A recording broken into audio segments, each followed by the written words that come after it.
여기 믿기 힘든 소식이 들려왔어요. 한국 문학계의 역사적인 순간이 찾아왔습니다. 우리의 자랑스러운 작가 한강이 노벨 문학상을 받았다는 소식인데요. 이 놀라운 소식을 듣자마자 온 나라가 들썩이고 있어요. 하지만 이 기쁨의 순간 뒤에 예상치 못한 일들이 벌어지고 있다고 하네요. 이 모든 게 사실 한국이 아니라 다른 나라에서 받았어야 했다고 이야기가 나오고 있습니다. 대체 무슨 일이 일어나고 있는 걸까요? 한강의 노벨상 수상이 가져온 충격적인 반응, 그 이면에 숨겨진 이야기를 함께 살펴보겠습니다.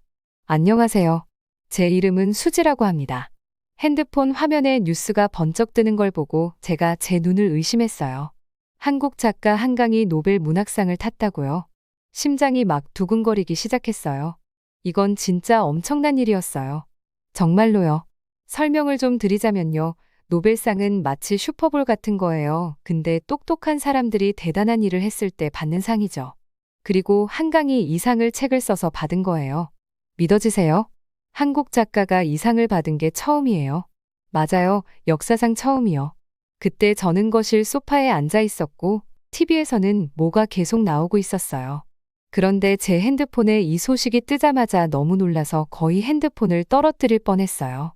부엌에서 저녁 준비하시던 엄마도 제가 헉 하고 숨을 들이마시는 소리에 급히 달려오셨어요. 왜, 무슨 일이야? 엄마가 걱정된 얼굴로 물으셨어요. 엄마, 이거 믿기 어려울걸요. 제가 막 흥분해서 말했어요. 한강이 노벨 문학상 받았대요. 엄마 눈이 동그래졌어요. 엄마도 이게 얼마나 큰일인지 바로 아셨거든요. 아시다시피 한국에서 노벨상을 받은 사람은 김대중 대통령뿐이었고 그마저도 평화상으로 2000년에 받았어요. 저는 그때 태어나지도 않았지만 학교에서 배웠거든요. 아마 이런 생각이 드실지도 몰라요. 근데 한강의 글이 뭐가 그렇게 특별한 거야? 그러면 제가 알려드릴게요. 노벨상을 수여하는 스웨덴 아카데미가요. 한강의 작품에 대해 굉장히 멋진 평가를 했더라고요. 역사 속의 힘든 주제들을 글로 풀어내는 능력이 정말 뛰어나다고요. 그런 주제들이 생각만 해도 가슴 아프거나 불편하게 만드는 내용들이잖아요.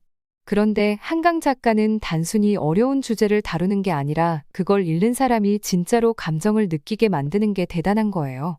그녀의 글은 마치 시처럼 마음속에 그림을 그려줘요. 삶의 연약함에 대해 이야기하면서도 그걸 아름답고 감동적으로 표현하거든요. 제가 한강의 책을 처음 읽었을 때가 떠올라요. 학교 과제 때문에 읽게 됐는데 처음엔 좀 지루할 줄 알았어요. 근데 읽기 시작하니까 손을 뗄 수가 없더라고요. 그녀가 묘사하는 장면들이 너무 생생해서 제가 마치 그 이야기 속에 들어가 있는 것처럼 느껴졌어요. 어려운 주제들도 쉽게 이해할 수 있게 만들어주고 감정까지 이입하게 하더라고요. 뉴스가 퍼지자마자 TV에서도 이 일에 대해 난리가 났어요. 어떤 사람들은 이게 한국 문학에 있어 얼마나 큰 의미가 있는지 얘기했고 또 어떤 사람들은 이걸 계기로 전 세계 사람들이 한국 작가들의 책을 더 많이 읽게 될 거라고 하더라고요. 한편으론 이게 한국 문화가 세계적으로 더 인기를 얻게 된다는 걸 보여주는 신호라는 말도 나왔어요. 저도 모르게 뿌듯한 마음이 들었어요. 한 번도 한강을 만나본 적은 없지만 같은 한국인이 이렇게 엄청난 성과를 이뤘다는 사실이 저를 한층 당당하게 만들어줬어요.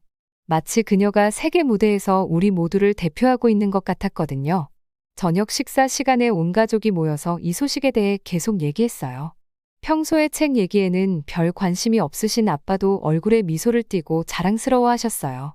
오늘은 한국에 있어 역사적인 날이다. 아빠가 감동 어린 목소리로 말씀하셨어요. 한강이 우리 이야기와 경험의 힘을 전 세계에 보여준 거지. 저도 고개를 끄덕였어요. 제가 지금까지 읽었던 한국 책들과 할머니, 할아버지께 들었던 이야기들이 머릿속에 스쳐 지나갔거든요. 문득 한강의 수상은 단순히 그녀만의 성취가 아니란 생각이 들었어요. 이건 우리 모두의 역사, 문화, 그리고 목소리가 세계에서 인정받았다는 걸 의미했어요.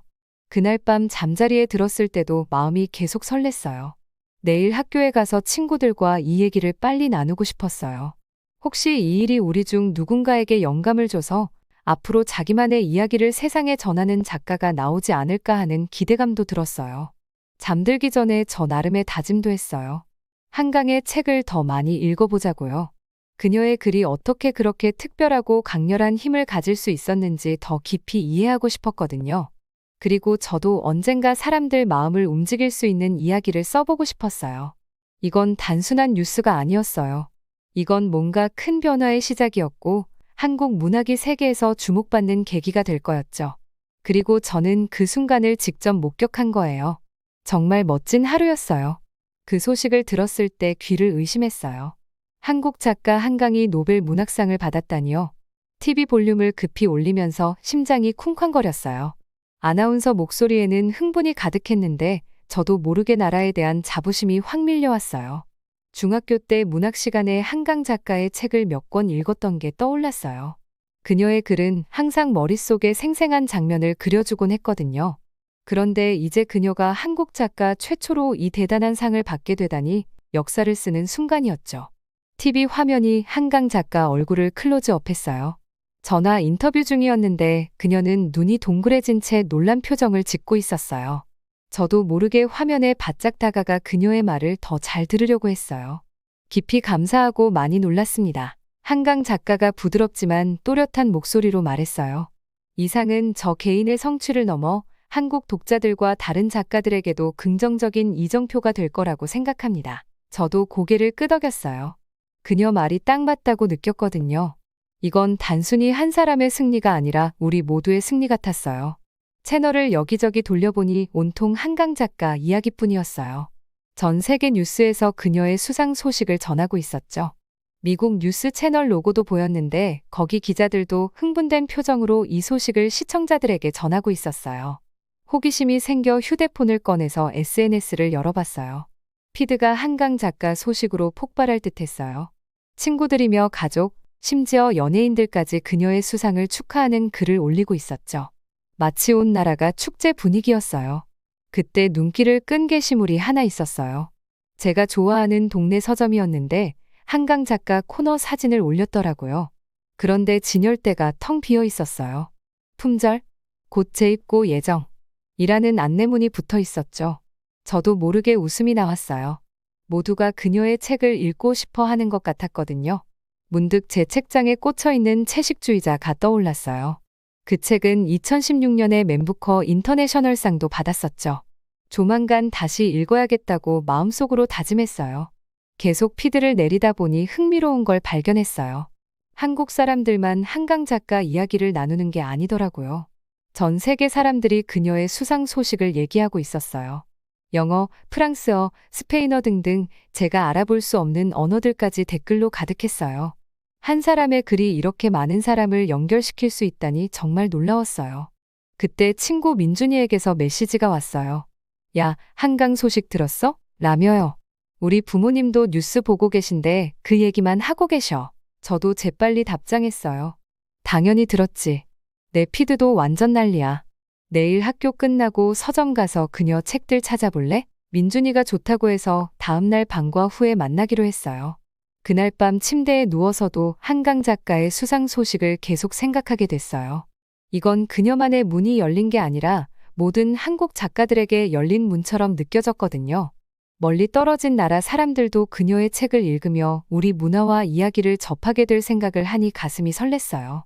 그러다 문득 제 꿈이 떠올랐어요. 저도 언젠가 작가가 되는 게 꿈이거든요. 한강 작가의 수상 소식은 그 꿈이 더 가까워진 것 같은 기분이 들게 해줬어요. 그녀가 해낸 걸 보니 저도 할 수 있을 것 같았거든요. 그런 희망을 안고 잠이 들었어요. 내일이 더 기대되는 마음과 함께요. 다음 날 아침 새 소식이 있을까 궁금해서 일찍 일어났어요. 아침을 먹으면서 또 TV에서 한강 작가 인터뷰를 봤는데 여전히 차분하고 신중하게 대답하는 모습이 인상 깊었어요. 그녀가 책에서 단어를 고르는 것처럼 인터뷰에서도 말을 신중하게 고르더라고요. 학교에 가니 모두가 한강 작가 얘기뿐이었어요. 우리 국어 선생님도 수업 내내 그녀의 작품과 수상의 의미에 대해 이야기하셨죠. 평소엔 조용한 친구들까지 수업에 열심히 참여하는 걸 보니 신기했어요. 수업이 끝나자마자 민준이랑 서점으로 달려갔어요. 예상대로 사람들로 북적거렸죠. 우리는 겨우겨우 사람들 틈을 비집고 한국 문학 코너로 갔는데 거기엔 한강 작가 코너가 크게 마련돼 있었어요. 하지만 거의 다 팔리고 몇 권밖에 남지 않았더라고요. 와, 진짜 금방 팔리네. 민준이가 놀란 눈으로 말했어요. 저도 고개를 끄덕이며 말했어요. 그러게. 근데 멋지지 않아? 이렇게 많은 사람들이 그녀의 책을 읽고 싶어 한다는 게 다행히 소년이 온다 한 권이 다른 책 뒤에 숨어 있는 걸 발견했어요. 민준이랑 저랑 그 책을 함께 읽기로 하고 다 읽으면 서로 돌려주기로 약속했죠. 서점을 나오면서 묘한 자부심이 들었어요. 한강 작가의 수상은 그녀 개인의 승리로 끝나는 게 아니라 우리 모두에게 큰 의미가 있는 순간처럼 느껴졌거든요. 한국 문학과 우리 문화 그리고 세상에 자신의 이야기를 전하고 싶은 모든 사람들에게 큰 용기를 준 것 같았어요.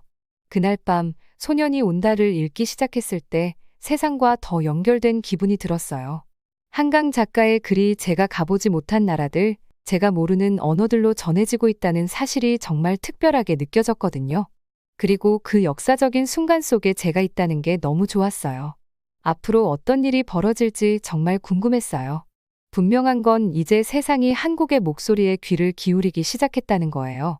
그리고 우리가 들려줄 이야기는 아직도 아주 많이 남아있다는 거죠. 제가 한강에 대해 처음 들었던 날이 아직도 기억나요. 그게 1990년대였는데 막 첫 책을 낸 신인 작가라며 다들 그녀 이야기를 하고 있었어요.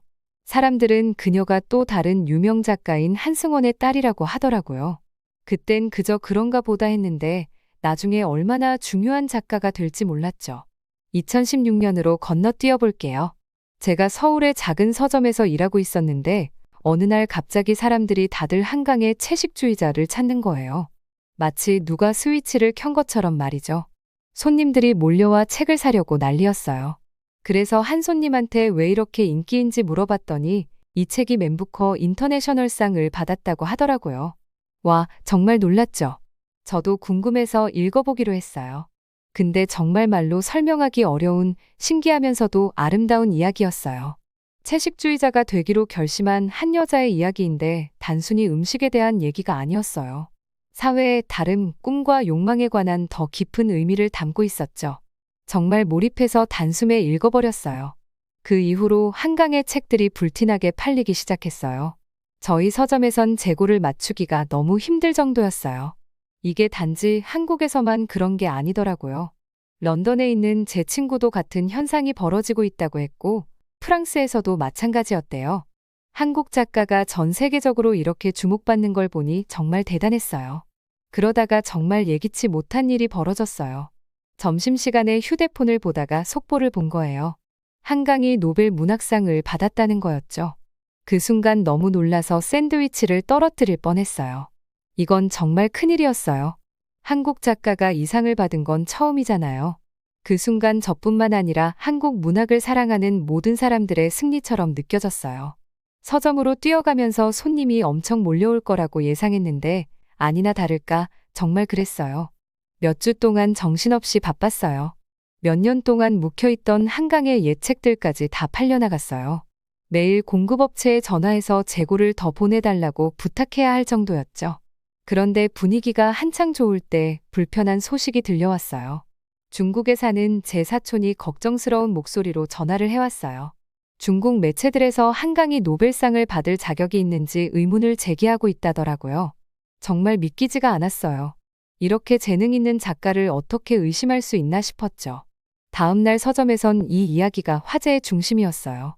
손님들은 한강의 책을 사러 오면서도 논란에 대해 말하고 싶어 했어요. 어떤 사람은 화를 냈고 어떤 사람은 혼란스러워했죠.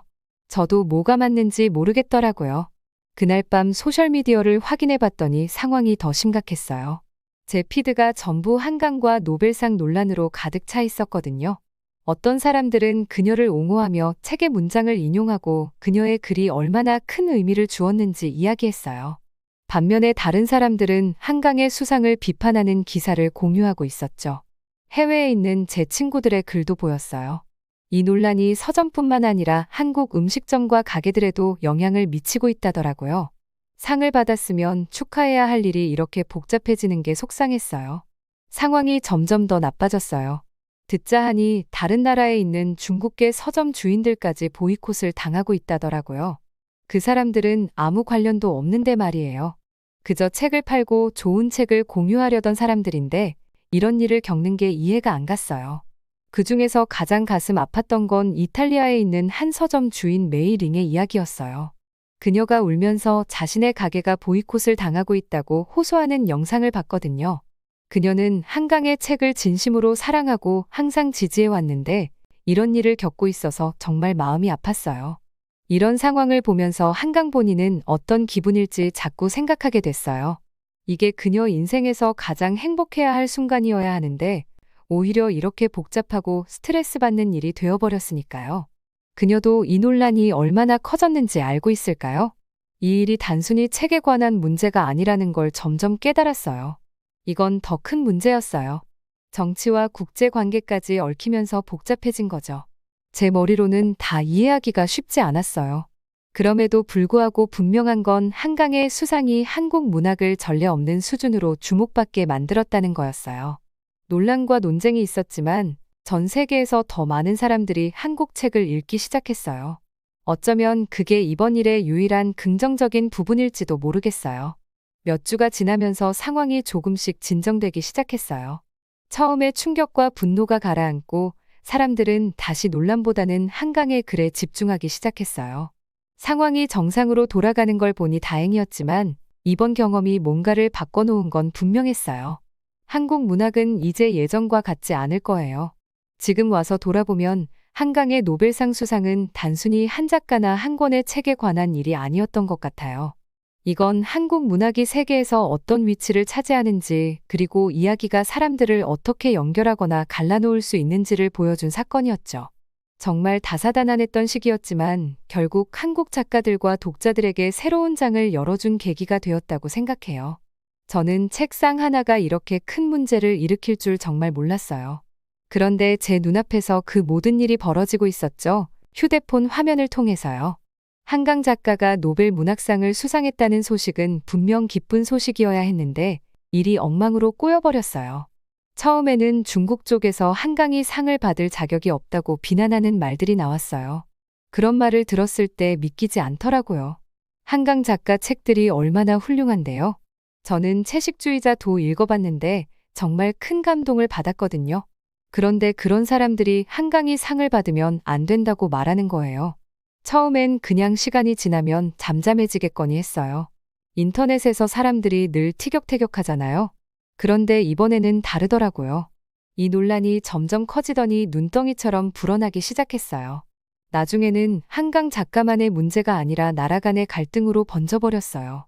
SNS에서 이 모든 걸 지켜봤어요. 분노에 찬 글들이 끊임없이 올라왔죠. 댓글에서는 사람들이 서로에게 소리치고 욕설을 주고받고 있었어요. 어떤 사람들은 한강을 옹호했지만 또 어떤 사람들은 비난을 쏟아냈죠. 그 상황을 보는 게 무서웠어요. 왜 우리는 그냥 그녀의 성취를 축하해 줄 수 없는 걸까? 라는 생각이 계속 들더라고요. 근데 제일 안타까웠던 건 사람들이 엉뚱한 대상에게 화풀이를 하기 시작한 거예요. 중국과 관련된 서점들까지 불매운동의 대상이 된 거예요. 문제와 아무 상관도 없는 서점들이었는데도요.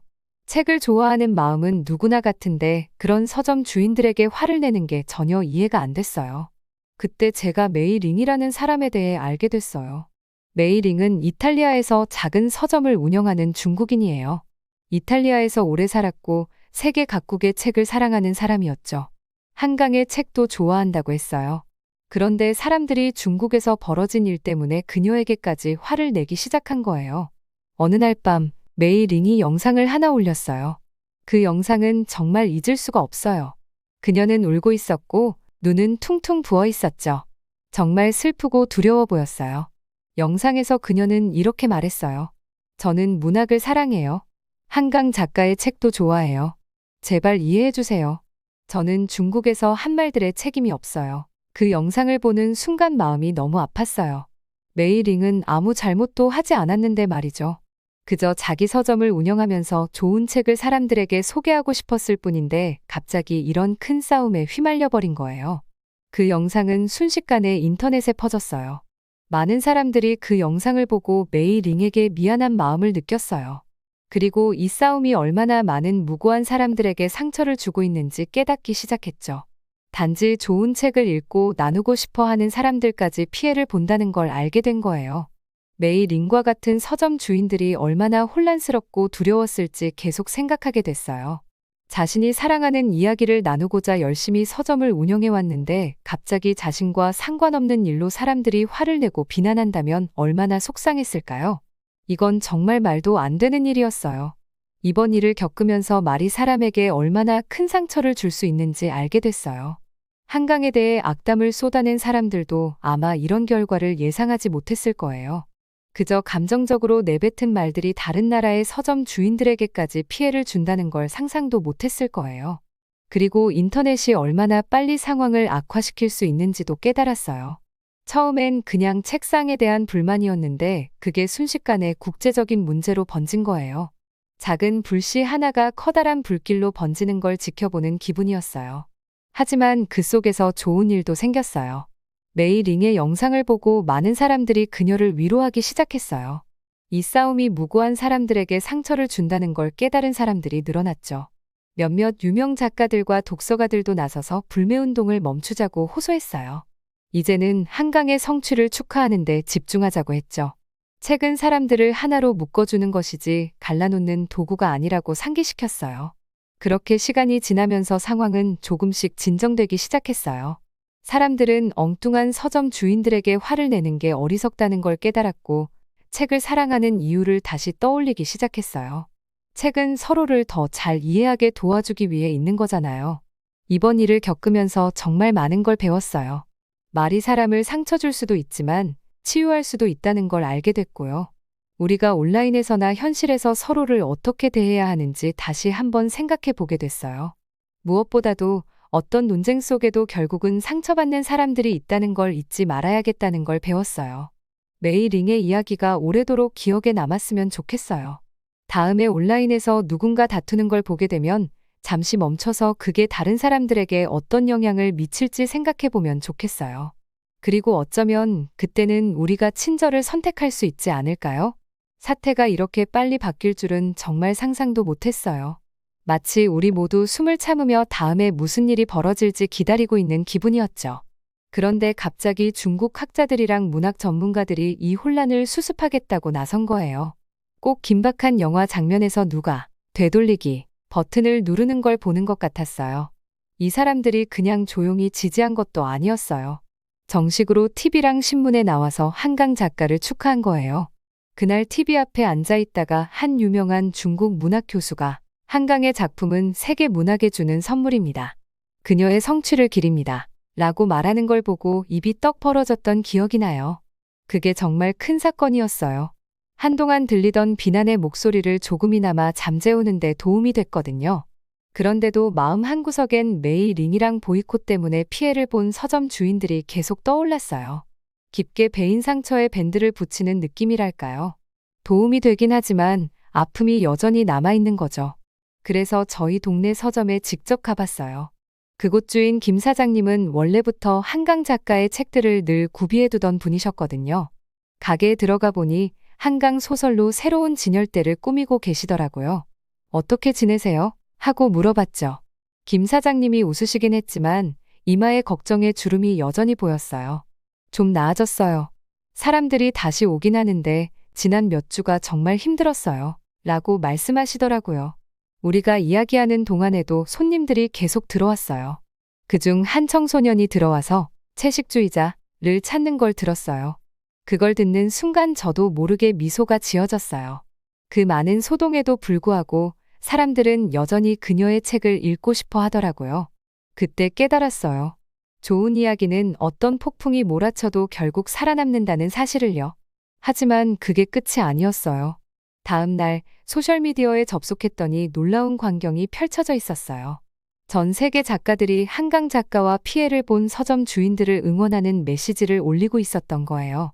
그냥 몇 개 올라오는 수준이 아니었어요. 마치 긍정의 물결이 휘몰아치는 듯했죠. 제가 학교에서 공부했던 유명 작가들의 글도 보였어요. 한 미국 작가는 문학은 국경을 넘어요. 한강의 승리는 이야기를 사랑하는 우리 모두의 승리입니다. 라고 썼고 영국 소설가는 채식주의자의 한 구절을 낭독하는 영상을 올리면서 이런 이유로 한강이 모든 찬사를 받을 자격이 있어요. 그녀의 단어들이 가진 힘에 집중합시다. 라고 말했어요. 유명한 작가들뿐만이 아니었어요. 저 같은 평범한 독자들도 응원에 동참하고 있었어요. 다들 한강 작가의 책과 함께 찍은 사진을 올리면서 문학은 하나로 묶는다, 한강을 응원합니다 같은 해시태그를 달고 있었어요. 마치 거대한 글로벌 독서 모임에 참여하는 기분이었죠. 저도 뭔가 해야겠다는 생각이 들었어요. 그래서 서랍에서 한강에 소년이 온다를 꺼내들고 셀카를 찍었어요. 공개적으로 뭔가를 올리는 게 처음이라 손이 좀 떨리긴 했지만 이런 응원에 저도 목소리를 보태야 할 것 같았어요. 올리자마자 다양한 나라의 사람들이 제 게시물에 좋아요를 누르고 댓글을 달기 시작했어요. 브라질에서 누군가가 저도 그 책 좋아해요 라고 했고, 캐나다에 있는 한 학생은 한강의 책 중에서 어떤 걸 먼저 읽어야 할까요? 라고 물었어요. 그 순간 책이 정말 언어와 상관없이 사람들을 연결할 수 있다는 걸 깨달았어요. 며칠이 지나면서 주변 대화의 흐름이 변하는 게 느껴졌어요. 이제 사람들은 논란이 아니라 한강의 책에 대해 이야기하기 시작했어요. 학교 식당에서도 친구들이 채식주의자에 나오는 상징에 대해 토론하는 걸 들었고, 버스에서는 어떤 할아버지가 소년이 온다에 푹 빠져 읽고 계시는 걸 봤어요. 우리가 어느새 전환점을 맞은 것 같았어요. 처음에 분노와 혼란이 이제는 호기심과 감사로 바뀐 거죠. 이 모든 소동이 없었다면 한강의 작품을 읽지 않았을 사람들에게도 그녀의 책이 다가갈 수 있었던 거예요. 어느 날 저녁 김 사장님 서점에서 도와드리던 중에 대학교 학생들 몇 명이 들어왔어요. 다들 서로 다른 나라에서 온 친구들이었는데요. 한국, 중국, 일본, 그리고 미국에서 왔다고 하더라고요. 그들은 같이 듣는 문학 수업에서 읽을 한강의 책을 찾고 있었어요. 그들이 어떤 책을 고를지 설레는 듯 이야기하는 걸 보면서 가슴속에 희망이 차올랐어요. 이게 바로 문학이 하는 일이구나 싶었죠. 우리를 하나로 묶어주고 서로를 더 잘 이해하게 해주는 거요. 모든 일이 차츰 진정된 뒤 지난 일을 곰곰이 되짚어봤어요. 그 논란이 고통스러웠던 건 사실이에요. 하지만 예술과 사람들을 지지하는 힘이 얼마나 강한지도 보여줬어요. 그리고 이 사건은 한강 작가만이 아니라 한국 문학 전체의 주목을 끌게 만든 계기가 됐죠. 저는 한강의 노벨상 수상이 단순히 한 작가나 한 권의 책에 그치는 일이 아니라는 걸 깨달았어요. 그건 새로운 문을 여는 일이었고, 위대한 이야기는 어디에서든 나올 수 있다는 걸 세상에 보여주는 일이었어요. 그리고 무엇보다 결국 우리가 이야기를 사랑하는 마음은 그 어떤 갈등보다 강하다는 걸 상기시켜줬어요. 그날 밤 서점에서 마지막 정리를 하며 한강에 책이 가득 꽂혀 있는 진열대를 바라봤어요. 내일이면 이 책들 중 몇 권은 새로운 독자를 만나겠지 라는 생각이 들었어요. 그리고 그 독자들은 새로운 세상과 아이디어를 발견하겠죠. 그게 바로 문학의 진짜 힘이고 진정한 승리예요. 어느 날 아빠가 깜짝 선물을 주셨어요. 한강 작가가 참여하는 문학축제 티켓을 사오신 거예요. 우리는 관객석에 앉아 그녀가 자신의 책과 글쓰기 과정에 대해 이야기하는 걸 들었어요. 그 순간 저는 자부심과 영감을 동시에 느꼈어요. 우리 이야기를 세계 무대에서 나누고 있는 한국 작가가 바로 눈앞에 있었으니까요. 주위를 둘러보니 학생, 직장인, 나이 든 분들까지 다양한 사람들이 그녀의 말 한마디 한마디에 집중하고 있었어요. 그들이 모두 우리 문화에서 나온 이 이야기들에 관심을 갖고 있다는 사실이 정말 놀라웠어요. 축제장을 나오면서 아빠가 제 어깨에 손을 올리며 말씀하셨어요. 내가 내 나이 때는 한국 책이 이렇게 세계적으로 유명해질 거라고는 상상도 못했어. 세상이 참 많이 변했구나. 저도 고개를 끄덕였어요. 한강 작가의 수상이 새로운 가능성의 문을 열어준 것 같았거든요. 그날 밤 침대에 누워서 앞으로 들려줄 수많은 이야기에 대해 생각했어요. 언젠가 저도 이야기를 쓰고 싶다는 마음이 들었어요. 사람들의 마음을 울리고 생각하게 하고 세상을 조금 더 이해할 수 있게 만드는 그런 이야기들요. 한강 작가가 우리에게 그게 가능하다는 걸 보여줬잖아요. 이제 그 열린 문을 지나가는 건 우리의 몫이겠죠. 한국 문학은 새로운 이정표에 도달했어요. 그리고 이제 막 시작된 것 같아요. 우리의 목소리가 들리고 우리의 이야기가 공유되고 전 세계가 그 이야기에 귀를 기울이고 있어요. 독자이자 학생으로서 그리고 한국 문학을 사랑하는 사람으로서 이보다 더 신나는 때가 있을까요? 앞으로 어떤 놀라운 이야기들이 펼쳐질지 정말 기대돼요. 안녕하세요. 제 이름은 에반스라고 합니다. 저는 교실에 들어서며 학생들의 기대에 찬 눈빛을 마주했어요. 오늘은 특별한 수업이 될 거라는 걸 알고 있었죠. 낡은 가죽 가방을 책상 위에 올려놓으며 전 세계를 누비던 저널리스트 시절이 떠올랐어요. 그때의 경험들이 지금 이 학생들에게 세상을 이해시키는데 얼마나 큰 도움이 될지 생각하니 가슴이 뛰었죠. 좋은 아침이에요, 여러분. 저는 따뜻한 미소를 지으며 인사했어요. 학생들의 호기심 어린 표정을 보니 더욱 힘이 났어요. 오늘은 현재 세상에서 일어나고 있는 중요한 일에 대해 얘기해 볼 거예요. 프로젝터를 켜고 세계 지도를 띄웠어요. 태국과 한국을 가리키며 설명을 시작했죠. 현재 이 두 나라가 몇 가지 어려움을 겪고 있어요. 두 나라 사이의 관계가 긴장 상태에 있고 그로 인해 많은 사람들의 삶이 영향을 받고 있죠. 학생들의 관심을 끌기 위해 스마트폰에 대해 물어봤어요. 거의 모든 학생이 손을 들자 저는 그들의 일상과 국제 문제가 얼마나 밀접하게 연결되어 있는지 설명했죠. 슬라이드를 넘기며 빈 슈퍼마켓 진열대와 한산한 해변 사진을 보여줬어요. 학생들의 표정이 진지해지는 걸 보며 이 수업이 그들에게 실제적인 영향을 미칠 수 있다는 걸 느꼈어요. 오늘 수업에서는 이 일이 어떻게 시작됐는지, 지금 어떻게 진행되고 있는지, 그리고 사람들이 어떤 영향을 받고 있는지 알아볼 거예요. 저는 설명을 이어갔어요. 무엇보다도 이런 상황들이 우리에게 세상이 얼마나 긴밀하게 연결돼 있는지 가르쳐 준다는 걸 생각해 보려고 해요. 책상에 기대며 학생들을 바라봤어요.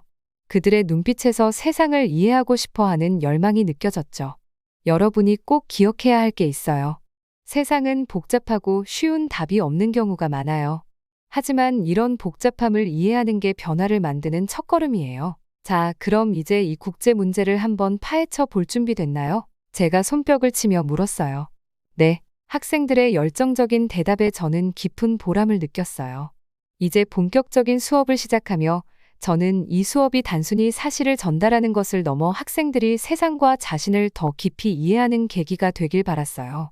그들의 집중된 표정을 보며 오늘의 수업이 그들의 세계관을 넓히는 중요한 시간이 될 것이라 확신했습니다. 저는 교실 앞에 서서 학생들의 시선이 제게 쏠린 걸 느꼈어요. 공기에는 호기심과 기대감이 가득 차 있었죠. 깊게 숨을 들이쉬고 태국과 한국 사이에 고조되고 있는 위기에 대해 설명하기 시작했어요. 자, 처음부터 얘기해 볼게요. 제 목소리가 교실 뒤까지 닿도록 크게 말했어요. 2023년 말에 예상치 못한 일이 벌어졌어요. 한국에 체류 자격이 없는 태국인의 수가 갑자기 빠르게 늘어나기 시작한 거예요. 리모컨 버튼을 누르자 큰 스크린에 그래프가 나타났어요. 그래프선은 마치 로켓처럼 급격히 치솟았고 몇몇 학생들은 몸을 앞으로 숙이며 눈을 크게 떴어요. 왜 이게 문제일까요? 학생들을 둘러보며 물었어요. 많은 사람들이 불법 체류를 하면 문제가 생길 수 있어요. 이번 경우엔 특히 이들 중 일부가 범죄에 연루되면서 큰 이슈가 된 거죠. 잠시 말을 멈추고 학생들이 이 상황을 받아들이도록 시간을 줬어요. 몇몇 학생들은 인상을 찌푸리며 생각에 잠긴 듯했고 다른 학생들은 천천히 고개를 끄덕였어요. 저도 이게 민감한 주제라는 걸 알아요. 목소리를 조금 낮추며 계속 말했어요. 하지만 어디서 오든 대부분의 사람들은 착하고 평화롭게 살고 싶어 해요. 문제는 새로운 나라에서 생계를 유지하기 어려운 상황에 처하면 일부는 절박한 마음에 범죄를 저지르기도 한다는 거예요. 다음 슬라이드를 넘기자 수갑을 찬 태국인과 나란히 선 한국 경찰의 사진이 나타났어요. 강렬한 이미지였는지 여기저기서 작게 놀라는 소리가 들렸어요. 특히 마약 관련 범죄가 증가하는 걸 한국 경찰이 포착했어요. 설명했어요. 이런 일들이 생기면서 많은 한국 사람들이 불안해하고 화가 났죠. 학생들에게 조금 더 가까이 다가가 몇 명과 눈을 마주쳤어요. 자, 이제 잠시 여러분이 한국 정부 입장이라면 어떨지 생각해 보세요. 이런 상황이 벌어지고 있다면 어떻게 대처하겠어요? 앞줄에 앉은 리사가 재빨리 손을 들었어요. 리사는 늘 수업에 적극적으로 참여하는 학생이에요. 더 이상 사람들이 못 들어오게 막아야 하지 않을까요? 망설이며 대답했어요. 미소를 지으며 고개를 끄덕였어요. 맞아요, 리사. 한국 정부도 그렇게 결정을 내렸어요. 2023년 7월에 태국 사람들이 한국에 들어오는 걸 더 어렵게 만들었어요. 다음 슬라이드를 넘기자 공항 입국 심사대 앞에 길게 늘어선 사람들의 모습이 나왔어요. 새로운 규정을 만들었죠. 이제 태국인이 한국을 방문하려면 여행 계획을 자세히 제출해야 하고 체류 중에 필요한 비용을 충분히 가지고 있다는 걸 증명해야 했어요. 학생들을 둘러보며 잠시 멈췄어요. 몇몇은 노트를 열심히 적고 있었고 나머지는 집중해서 듣고 있었어요. 근데 제일 어려운 규정이 뭔지 알아요? 목소리를 조금 낮추며 말했어요. 한 번이라도 불법 체류한 적이 있으면 그 사람은 다시는 한국에 들어올 수 없게 된 거예요. 뒤쪽에서 누군가 작게 중얼거렸어요. 너무 엄격하잖아. 맞아요, 엄격하죠. 동의하며 고개를 끄덕였어요. 그래서 이 소식을 들은 태국 사람들 사이에서 엄청난 분노가 일어났어요. 다음 슬라이드를 넘기자 방콕 거리에서 시위 중인 태국인들의 사진이 나왔어요. 그들의 얼굴에는 분노와 좌절, 슬픔이 서려 있었어요. 많은 태국인들은 자신들이 부당한 대우를 받고 있다고 느꼈어요. 설명했어요. 한국이 자신들을 차별하는 거라고 생각한 거죠. 그들이 보기엔 단지 태국인이라는 이유로 특별히 까다로운 대우를 받는 것처럼 느껴졌어요. 책상에 기대어 팔짱을 끼고 학생들을 바라봤어요. 이제 한번 상상해 보세요. 여러분은 아무 잘못도 하지 않은 태국인이에요. 규칙을 항상 지키며 살아왔죠. 그런데 몇몇 모르는 사람들의 잘못된 행동 때문에 한국에 방문하는 게 갑자기 훨씬 어려워진 거예요. 그때 여러분은 어떤 기분이 들겠어요? 교실이 잠시 조용해졌고 학생들은 이 상황을 곰곰이 생각했어요. 이윽고 몇몇이 천천히 손을 들기 시작했어요. 학생들의 반응을 기대하며 미소를 지었어요. 이게 제가 가르치는 걸 좋아하는 이유 중 하나예요. 학생들이 현실 세계의 문제에 관심을 갖고 다른 사람들의 입장에서 생각해보는 모습을 보는 건 정말 보람찬 일이거든요. 여러분의 의견을 듣기 전에 말을 이었어요. 양쪽 입장을 모두 한번 생각해보죠. 한국 정부는 자국민을 보호하려고 한 거예요. 하지만 그 과정에서 무고한 태국 사람들을 화나게 만들었죠. 국제관계에서는 이런 복잡한 상황이 자주 생겨요. 모두를 만족시키는 쉬운 답은 거의 없죠. 학생들의 눈빛에서 생각의 톱니바퀴가 돌아가는 게 보였어요. 복잡한 세상을 이해하기 시작한 거죠. 그리고 그 이해가야말로 세상을 조금 더 나은 곳으로 만드는 첫걸음이라는 걸 알았어요. 저는 깊이 숨을 들이마시고 교실을 둘러봤어요. 학생들의 눈이 제게 고정돼 있었고 모두 이 복잡한 상황에 대해 더 알고 싶어 하는 눈치였어요. 이 주제에 본격적으로 들어가기 전에 교실 안의 감도는 긴장감이 느껴졌어요. 자, 이제 한국의 새로운 규정에 대해 태국 사람들이 어떻게 반응했는지 얘기해 볼게요. 저는 목소리를 또렷하게 내며 시작했어요. 여러분이 태국 시민이라고 상상해 보세요. 몇 달 동안 한국 여행을 준비해 왔어요. 서울의 멋진 궁궐들을 보거나 맛있는 한국 바비큐를 먹을 생각에 들떠 있을 거예요. 근데 갑자기 한국에 들어가기가 훨씬 까다로워졌다는 소식을 듣게 됐어요. 기분이 어떨 것 같아요? 저는 잠깐 멈추고 질문의 의미가 학생들 머릿속에 잘 스며들도록 기다렸어요. 몇몇 학생들이 고개를 끄덕이며 생각에 잠긴 표정을 지었어요. 많은 태국 사람들이 화가 났고 상처받았다고 느꼈어요. 저는 계속해서 설명했어요. 그들은 한국이 부당하다고 생각했죠. 그런데 이 분노가 조용히 사라진 게 아니라 오히려 점점 더 커져서 특히 소셜미디어에서 크게 퍼졌어요. 저는 다음 슬라이드를 띄우고 해시태그 벤코리아가 달린 페이스북 게시물을 보여줬어요. 이 해시태그 벤코리아는 엄청난 인기를 끌었어요. 페이스북, 트위터, 인스타그램 할 거 없이 모든 플랫폼에 퍼졌죠. 불과 한 달 만에 이 해시태그가 들어간 게시물이 100만 개가 넘게 올라왔어요. 상상할 수 있나요? 100만 개나요? 저는 학생들 쪽으로 한 발짝 더 다가가며 말에 맞춰 손을 움직였어요. 그런데 이 게시물들이 뭐라고 말하고 있었을까요? 바로 한국 제품을 보이콧하자고 외치는 거였어요. 교실 뒤쪽에서 한 학생이 손을 들어 질문했어요. 보이콧이 뭐예요? 저는 미소를 지으며 대답했어요. 좋은 질문이에요. 보이콧은 사람들이 어떤 물건을 샀거나 사용하는 걸 중단해서 항의의 뜻을 표현하는 거예요. 이번 경우엔 태국 사람들이 한국이 우리를 원하지 않으면 우리도 한국 물건을 안 사겠다. 고 한 거죠. 저는 다음 슬라이드를 띄워서 텅 빈 슈퍼마켓 진열대를 보여줬어요. 이게 태국 슈퍼마켓들에서 실제로 일어난 일이에요. 여기 보이는 빈 진열대들, 원래는 한국 라면, 화장품, 간식 같은 한국 제품들로 가득 찼었죠. 그런데 이제는 텅 비었어요. 교실 안에서 와 하는 놀라움의 소리가 퍼졌어요. 저도 고개를 끄덕이며 그들의 반응을 이해했어요. 정말 놀랍죠? 태국 주요 슈퍼마켓에서 한국 제품 매출이 절반 이상 떨어졌어요. 엄청난 변화죠. 여러분이 평소에 사는 물건들의 절반이 갑자기 사라진다고 생각해 보세요. 저는 잠시 말을 멈추고 학생들이 이 정보를 소화하도록 시간을 줬어요. 그리고 나서 다시 진지한 톤으로 이야기를 이어갔어요. 그런데 왜 이런 일이 벌어졌을까요? 왜 이렇게 많은 사람들이 한국 제품을 사지 않기로 한 걸까요? 조용한 학생인 리사가 손을 번쩍 들었어요. 아마도 자기들 목소리를 들려줄 방법이 그거밖에 없다고 생각한 거 아닐까요? 아주 좋은 지적이에요, 리사. 저는 웃으며 리사를 격려했어요. 많은 태국 사람들이 그 방법이 한국의 메시지를 전달하는 유일한 길이라고 생각했어요. 내 규정이 우리한테 상처를 줬으니까 우리도 한국 물건을 안 사서 너희를 곤란하게 만들겠다고 한 거죠. 저는 책상 쪽으로 돌아가 기대앉으며 이야기를 이어갔어요. 하지만 말이죠. 이런 보이콧은 대기업에만 영향을 미치는 게 아니에요. 실제 사람들에게도 영향을 줘요. 예를 들어 한국 제품을 파는 태국 가게 직원들이나 한국 기업과 거래하는 태국 회사들한테는 어떤 일이 벌어졌을까요? 갑자기 그들의 일자리가 위험해진 거죠. 많은 학생들의 얼굴에서 무언가 깨달은 듯한 표정이 읽혔어요. 이건 단순히 두 나라 간의 다툼이 아니라 사람들의 삶과 생계에 영향을 미치는 문제였어요. 그리고 이건 제품에서 그치지 않았어요. 저는 점점 더 진지한 목소리로 말했어요. 제가 아까 태국이 한국 관광객들한테 인기 있는 여행지라고 했었죠? 그런데 이 보이콧 이후로 그게 바뀌기 시작했어요. 저는 다음 슬라이드를 띄우고 아름다운 태국의 푸켓 해변 사진을 보여줬어요. 여기가 푸켓이에요. 태국에서 가장 유명한 해변 중 하나죠. 보통 이곳은 한국 관광객들로 가득 차 있어요. 하지만 보이콧이 시작된 이후로 한국 관광객들이 태국을 피하기 시작했어요.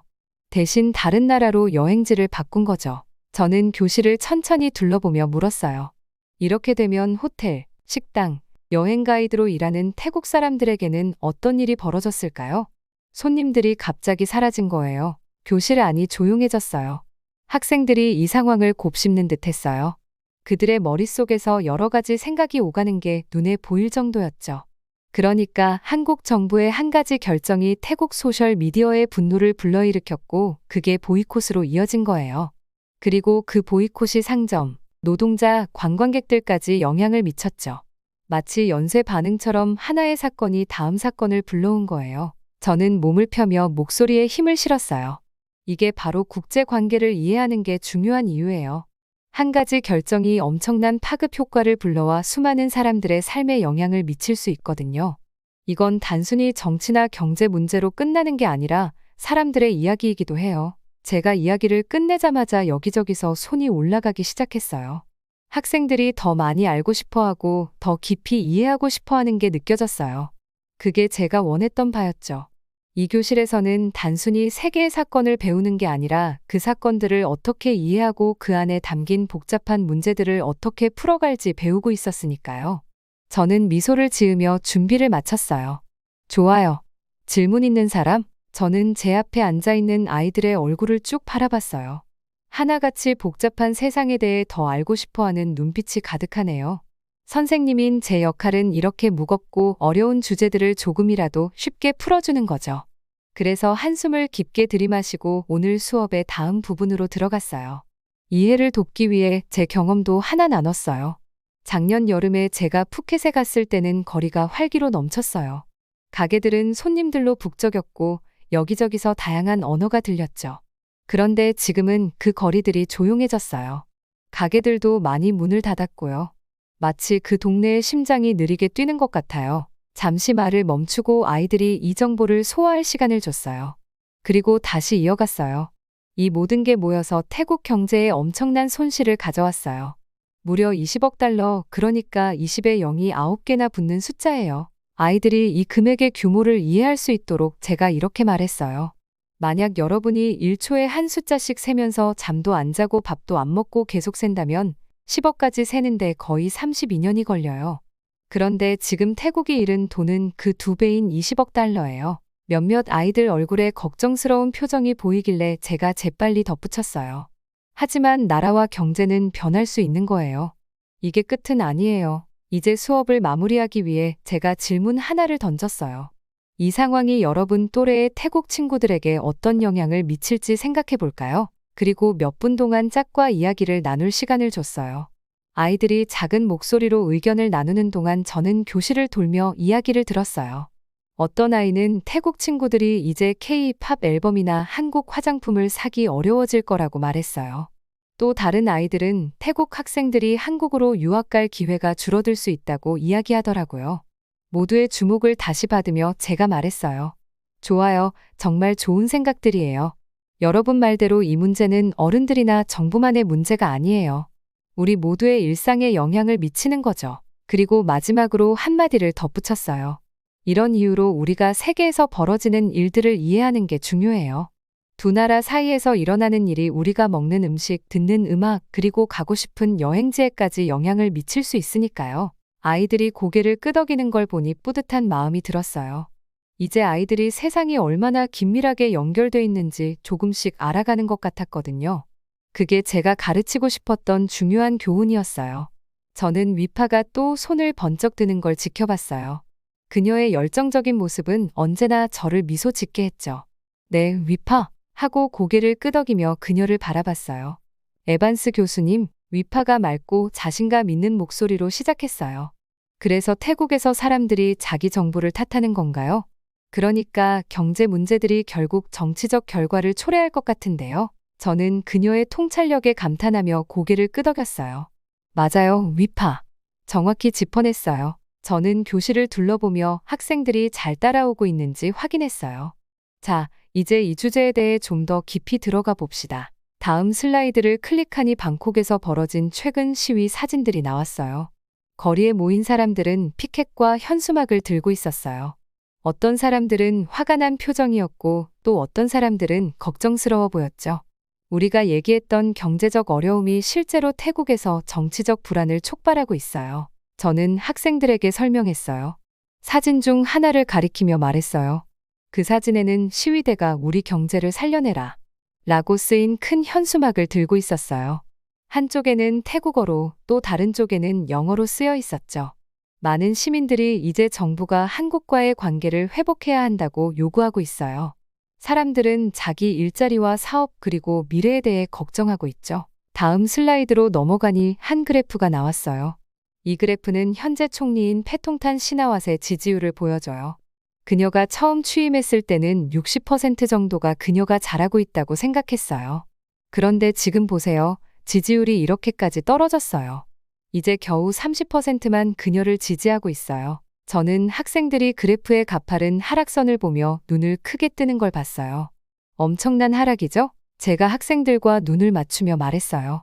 이건 마치 학교에서 가장 인기 많은 친구였다가 갑자기 친구가 거의 남지 않는 상황과도 같아요. 그 정도로 총리의 지지 기반이 무너진 거예요. 그 다음 시나와 총리의 대조적인 두 사진을 보여줬어요.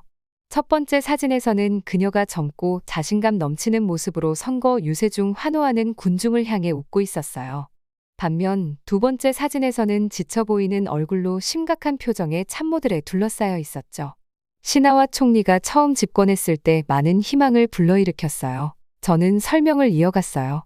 그녀는 젊고 에너지가 넘쳤고 태국에 긍정적인 변화를 가져오겠다고 약속했어요. 그런데 지금은 심한 비판에 직면해 있죠.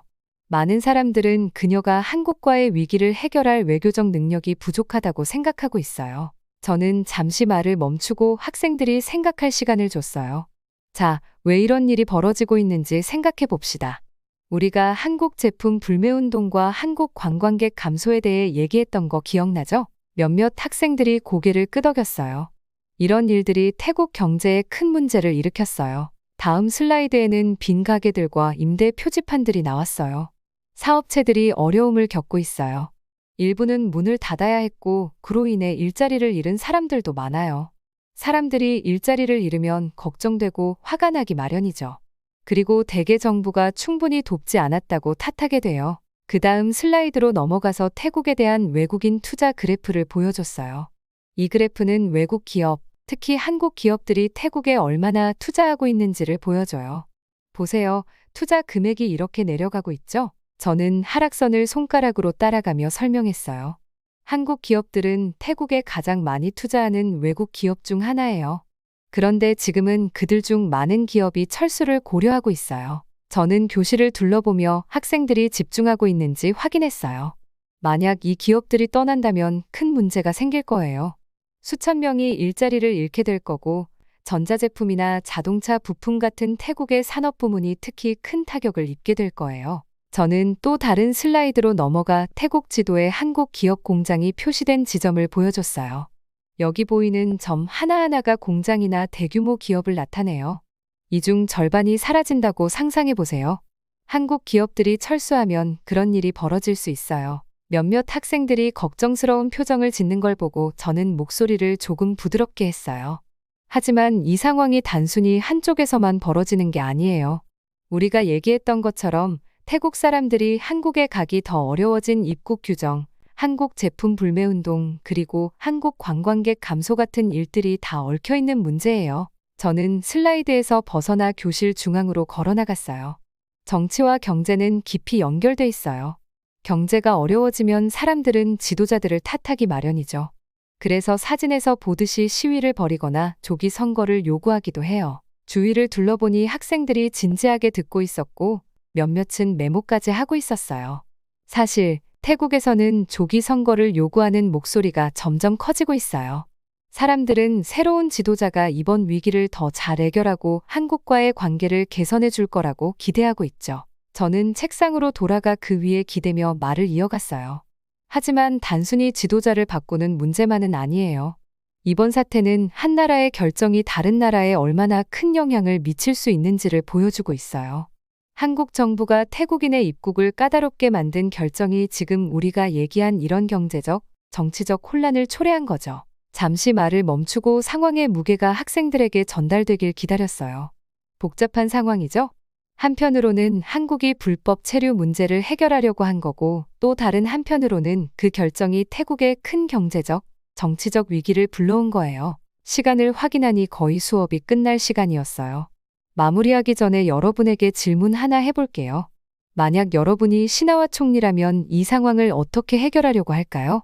한국과의 관계를 회복하면서도 자국민의 걱정을 어떻게 해소할 수 있을까요? 손을 드는 학생들이 보이자 저는 미소를 지었어요. 오늘 수업은 단순한 이론을 넘어 현실적인 문제로까지 이어졌어요.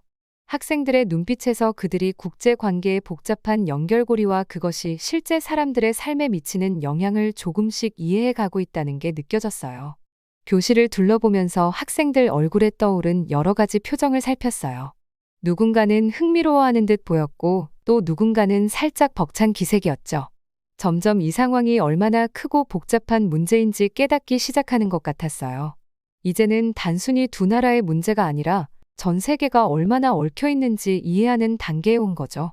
그때 위파가 또 손을 번쩍 들었어요. 그녀가 무슨 이야기를 할지 궁금해서 고개를 끄덕였죠. 근데 에반스 교수님, 위파가 희망 가득한 목소리로 말했어요. 이게 태국한테는 기회가 될 수 있는 거 아닌가요? 예를 들어 한국 기업들이 떠난다면 태국의 스타트업들이 그 자리를 채울 수도 있지 않을까요? 그게 오히려 우리나라 경제 성장을 이끌 수도 있을 것 같아요. 저도 모르게 미소가 지어졌어요. 바로 이런 사고방식을 키우고 싶었거든요. 아주 좋은 시각이에요, 위파. 저는 그녀의 책상 쪽으로 걸어가며 말했어요. 이론적으로는 맞아요. 큰 외국 기업들이 떠나면 그 자리에 지역 기업들이 성장할 기회가 생기기도 하죠. 잠시 생각을 정리한 뒤 모두가 이해하기 쉽게 설명할 방법을 떠올렸어요. 이걸 큰 정원으로 한번 비유해 볼게요. 저는 손짓을 섞어가며 계속했어요. 한국 기업들은 마치 몇 년 동안 자라온 아주 큰 나무 같은 거예요. 그 나무들은 그늘도 만들어주고 열매도 맺고 많은 동물들에게 집을 제공하죠. 이게 마치 기업들이 우리 경제에 일자리도 주고 상품과 서비스를 공급하며 경제를 지탱하는 것과 비슷해요. 학생들 얼굴에 이해의 빛이 서서히 퍼지기 시작하는 걸 보고 저는 계속해서 설명했어요. 그런데 만약 이 큰 나무들을 한꺼번에 모두 베어버린다면 분명 햇빛도 더 잘 들어오고 새로운 식물이 자랄 공간도 생길 거예요. 하지만 그게 그렇게 단순한 문제는 아니에요. 그 나무들이 그렇게 크고 튼튼하게 자라기까지 오랜 시간이 걸렸잖아요. 우리 태국 스타트업들도 그만큼 성장해서 비슷한 역할을 하려면 시간이 필요해요. 제 자리로 돌아가며 새로운 슬라이드를 띄웠어요. 화면에 나타난 그래프를 가리키며 말했죠. 여기 있는 숫자 좀 봐요. 한국 기업들은 매년 약 30억 달러를 태국에 투자하고 있어요. 이게 어느 정도냐면 만약 누가 여러분 사는 동네에 30억 달러를 줘서 학교나 도로를 새로 짓고 일자리를 만든다고 상상해 보세요. 어마어마한 액수죠? 교실 곳곳에서 고개를 끄덕이는 모습이 보였어요. 이제 학생들도 이 문제의 규모를 조금씩 이해하는 듯 했어요. 근데 이건 단순히 돈 문제만이 아니에요. 저는 말을 이어갔어요. 이 기업들이 태국에서 직접 고용하는 인원이 약 5만 명이에요. 그리고 이 기업들 덕분에 간접적으로 생기는 일자리도 15만 개 정도 돼요. 이건 마치 작은 도시의 모든 사람들이 한꺼번에 일자리를 잃는 것과 같죠. 엄청난 문제 아닐까요? 몇몇 학생들 얼굴에 걱정이 비치기 시작했어요. 그래서 저는 다시 위파의 첫 번째 질문으로 돌아갔어요. 근데 위파 말처럼 이런 상황에서도 분명 기회가 생길 수 있어요. 때로는 큰 변화가 새로운 아이디어를 촉진하고 사람들을 더 창의적으로 만들거든요. 저는 교실 중앙으로 걸어가며 학생들과 눈을 마주쳤어요. 여러분 중에 누군가는 훌륭한 아이디어로 새로운 태국 기업을 세울 수도 있고 또 다른 누군가는 태국 기업이 더 크게 성장할 수 있는 방법을 찾아낼지도 몰라요. 중요한 건 단순히 잃어버린 걸 대신하는 게 아니라 뭔가 새로운 걸 만들고 어쩌면 더 나은 걸 만들어내는 거예요. 학생들이 더 공감할 수 있도록 조금 더 가까운 예시를 들고 싶었어요. 여러분이 제일 좋아하는 동네 식당을 생각해 보세요. 근데 그 옆에 큰 국제 패스트푸드 체인이 새로 생겼다고 상상해 봐요. 처음엔 동네 식당이 좀 힘들겠죠?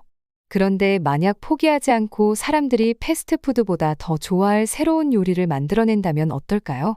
이게 바로 태국이 이번 위기에서 찾을 수 있는 기회예요. 학생들 눈에 점점 기대감이 피어오르는 게 보였어요. 문제 너머로 새로운 가능성을 보기 시작한 거죠. 하지만 기억하세요. 저는 신중한 목소리로 말했어요. 이런 큰 변화는 절대 쉬운 일이 아니에요. 많은 노력과 똑똑한 계획이 필요하고 아마 정부의 도움도 좀 필요할 거예요.